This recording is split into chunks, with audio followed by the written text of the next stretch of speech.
Hi everyone. So this is my second video. I got back from Detroit last night at around 6 o'clock, which was Saturday, August 22nd, and I had the surgery at 7:30 Thursday, August 20th in the morning.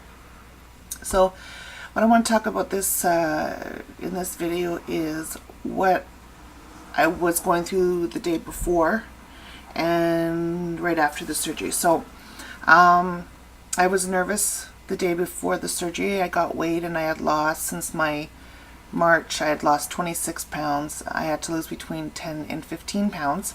And the more weight you lose, the better, because they say that the doctors have more room to work in there when they blow you up. They have more room to work, so less chances of nicking an organ.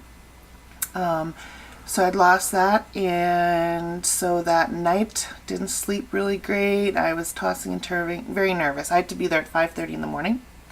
So finally I was woke. My alarm was set at 4:45 and I got up at 4:30. I thought, well, I'll just get up and shower and get ready to go.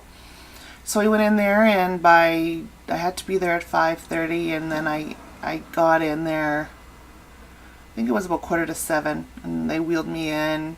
They put in my IV, they tested my blood sugar and took some blood tests, and I put on my gown, and there was about, 4 or 5 different people. The nurse that was looking after me, that would be looking after me when I was recovering, the anesthesiologist, and my surgeon, Dr. Carlin.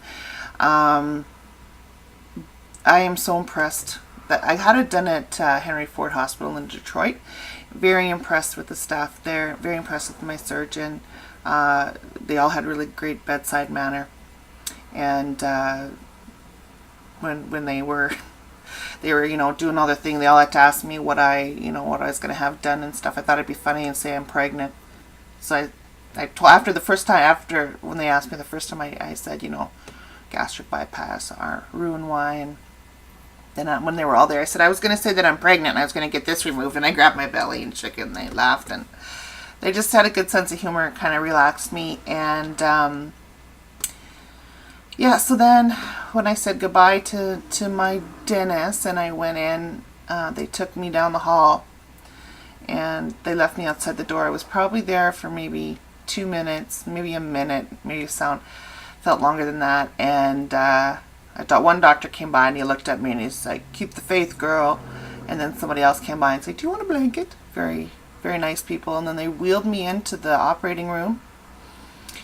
And I was probably laying there between 3 and 5 minutes, and they're doing their stuff, and I was out. That was it. It happened really fast. When I woke up, they had told me that first of all I would wake up and I would still have the tube in my throat, and they would ask me, I'd have to be able to squeeze their hand really hard in order for them to pull that tube out. So all I remember is them like shaking me, and I remember like, oh, being like that, and then I just fell back to sleep. So I guess I squeezed hard, because the next time they were like, "Wake up," trying to get me to wake up. I had the oxygen mask on and I felt I couldn't breathe. I found it really hard to breathe, and I had a lot of pain in my back, right across my shoulder blades. That's where my pain was. And I told the lady I'm in a lot of pain. And I said, it's my back. And she says, "Okay, just hang on. I'll give you something more for pain." And then I dozed off again, and I woke up again. I still had the mask on, and I felt I couldn't breathe. And I'm like, I feel like I can't breathe in my back. So she gave me some more pain medication, and I was awake. It probably felt like I was in a lot of pain. I was in pain, and I could not breathe. I think part of it was I was just panicking, because I don't like things over my mouth. So I fell asleep again. I was probably only awake for like 30 seconds, but it felt like a few minutes.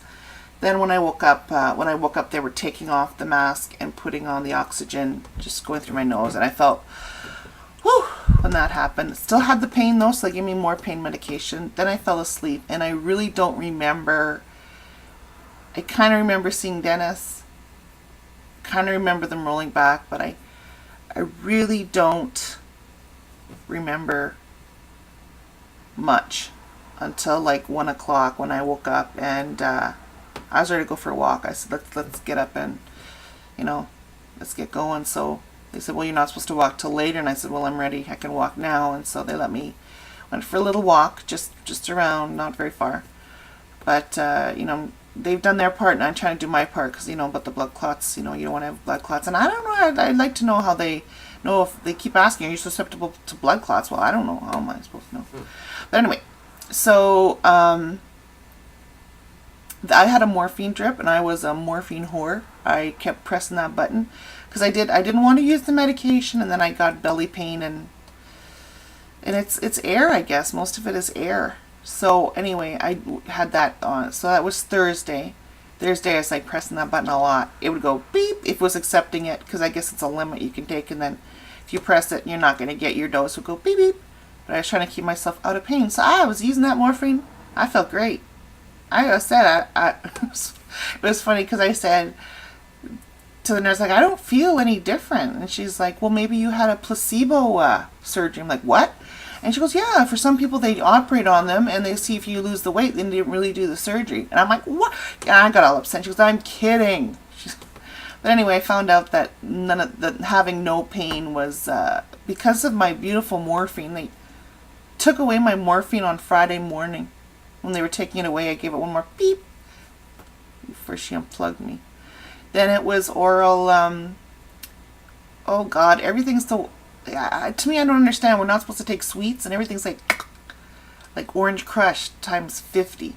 So I was on acetaminophen with codeine.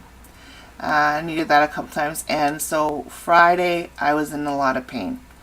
And it's just the gas. It's just the gas, and even now I'm bloated up. I've gained, I was 292 when I got weighed right before the surgery, and I weighed myself this morning, and I'm 303. Yeah, you do gain weight. I don't know, maybe they put I don't know what they put in that stuff that goes in your IV. Maybe they chop up a butter tart. But anyway, yeah, so that weight's going to come off. I'm not concerned, but I want to show you, because I don't want to go over time, I want to show you my incisions. So, don't have to. All right. I'm doing my video. So, oh, it's not really showing up on here. There's one here. Where are your hands? It's not really showing. So I've got one here, two here. Because you don't get enough light. One there, and I want to show my belly button because that's the one that's really bruised. There's my. See? Don't. Bruise. Don't touch me. I'm not touching you. I'm really aired up in here. You're puffy. Yeah, so the first day when I was there, I was saying I don't remember getting back. And the first day, when I started farting, and they were like, as soon as I could fart, because I couldn't toot, we're like, yay! Happy farting! Yeah, so. Alright, I'll be outside. Okay, bye. Bye. So that's that. So that's what I went through. And then I'll do another video later for those people that are going through the surgery, what kind of medications and stuff I'm on now. It took me over an hour to get them all down this morning. I have to crush them. It's disgusting. But anyway, oh,